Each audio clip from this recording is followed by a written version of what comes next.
చూస్తున్నాం. తెలంగాణ సీఎం రేవంత్ రెడ్డికి ఎన్నికల కమిషన్ నోటీసులు ఇచ్చింది. ఎన్నికల ప్రచారంలో బీఆర్ఎస్ అధినేత కేసీఆర్ ని వ్యక్తిగతంగా దూషించినందుకు, అసభ్య పదజాలం వాడినందుకు రేవంత్ రెడ్డికి ఈ నోటీసులు జారీ అయ్యాయి. దీనిపై 48 గంటల్లోగా వివరణ ఇవ్వాలని రేవంత్ రెడ్డిని ఎన్నికల సంఘం కోరింది.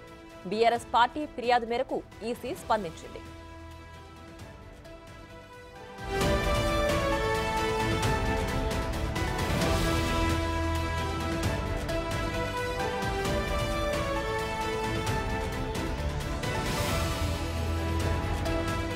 బ్రేకింగ్ న్యూస్ చూస్తున్నాం. తెలంగాణ సీఎం రేవంత్ రెడ్డికి ఎన్నికల కమిషన్ నోటీసులు ఇచ్చింది.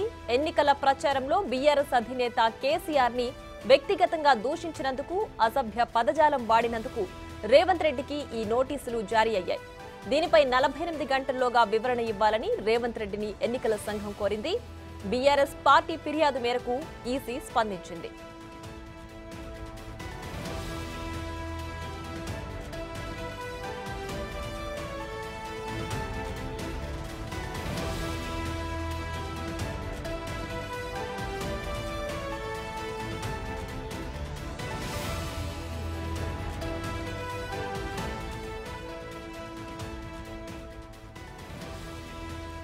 తెలంగాణ సీఎం రేవంత్ రెడ్డికి ఎన్నికల కమిషన్ నోటీసులు ఇచ్చింది.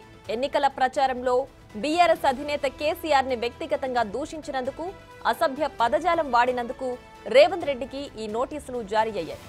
దీనిపై 48 గంటల్లోగా వివరణ ఇవ్వాలని రేవంత్ రెడ్డిని ఎన్నికల సంఘం కోరింది.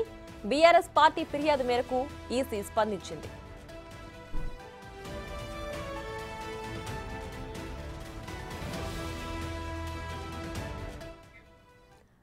ఇదే అంశానికి సంబంధించి మరింత సమాచారం మా deputy bureau chief Sadiq phone line అందించడానికి సిద్ధంగా ఉన్నారు.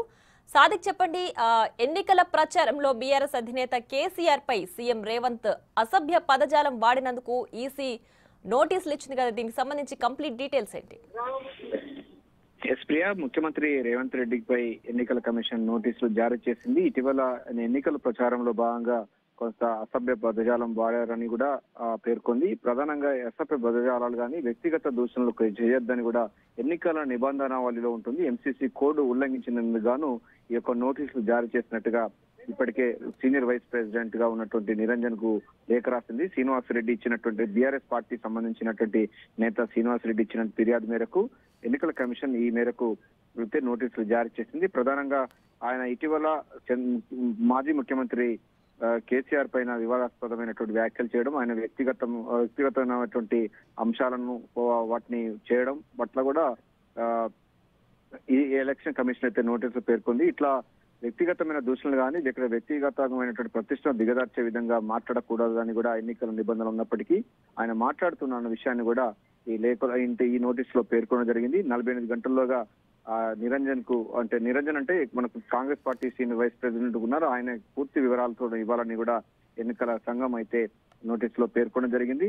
ప్రధానంగా గత సంబంధించినటువంటి అంశాల్లో కూడా ఇదే అంశం పైన వ్యక్తిగతమైనటువంటి అంశాలపైన దూషించిన గాను 48 గంటల పాటు కూడా కేసీఆర్ కు సస్పెండ్ చేసినటువంటి ఈసీ ఈ అంశం పైన ఎటువంటి నిర్ణయం తీసుకుంటుందన్న పైన కూడా తరతర అయితే ఉత్కంఠ నెలకొంది. ఎందుకంటే 45 గంటల్లోగా 45 గంటల్లోగా నోటీసులకు రిప్లై ఇవ్వాలని, అప్పటికల్లాక ఎన్నికల సంబంధించినటువంటి ప్రచారం కూడా ముగిస్తున్న నేపథ్యంలో ఇక ఎన్నికల ప్రచారంలో అంటే 48 గంటలు దాటిన తర్వాత ఎటువంటి ఇచ్చినా కూడా పెద్దగా ఉపయోగం ఉండకపోతుందని కూడా అభిప్రాయం వ్యక్తమవుతుంది. ఏదైనప్పటికీ ఎన్నికల ప్రచారంలో బీఆర్ఎస్ అధినేత కేసీఆర్ కు వ్యక్తిగతంగా దూషించినందుకు, అసభ్య వాడినందుకు గాను రేవంత్ రెడ్డికి నోటీసులు ఇవ్వడం అన్నది రాజకీయంగా ప్రాధాన్యత సంతరించుకుంది. 48 గంటల్లో రేవంత్ రెడ్డికి వివరణ ఇవ్వాలని ఎన్నికల సంఘం నోటీసులు జారీ చేసింది. ప్రియా, అలాగే అంటే ఈ 48 గంటల్లోగా దీనిపైన వివరణ ఇవ్వాలని ఈసీ కోరింది కదా, సో ఎలాంటి వివరణ ఇచ్చే అవకాశం ఉంది? ఎందుకంటే ఎన్నికల ప్రచారంలో మాట్లాడిన సంభాషణలు కదా ఇవన్నీ, సో దీనికి సంబంధించి ఎలాంటి చర్యలు ఉండే అవకాశం ఉంది?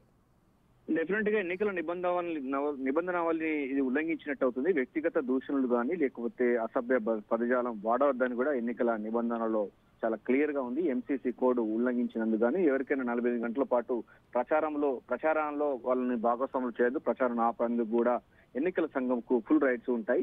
అయితే ప్రస్తుతం అయితే ఎన్నికలకు అంటే పోలింగ్ కు కేవలం 72 గంటలు మాత్రమే మిగిలి ఉండడంతో ఈ 48 గంటలలో వివరణ ఇచ్చిన తర్వాత అంటే ఎన్నికల సంఘం ఎటువంటి నిర్ణయం తీసుకుంటున్న దానిపైన కూడా చర్చనీయాంశం ఉంది, కొంచెం టెక్నికల్ అది ఉంది.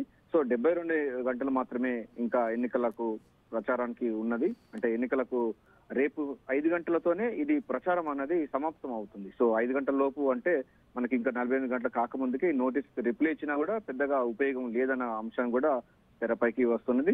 సో ఎన్నికల సంఘం మాత్రం ఈ అంశం పైన సీరియస్ గానే ఉంటుంది. ఎవరైనా వ్యక్తిగత దూషణలు కానీ లేకపోతే అసభ్య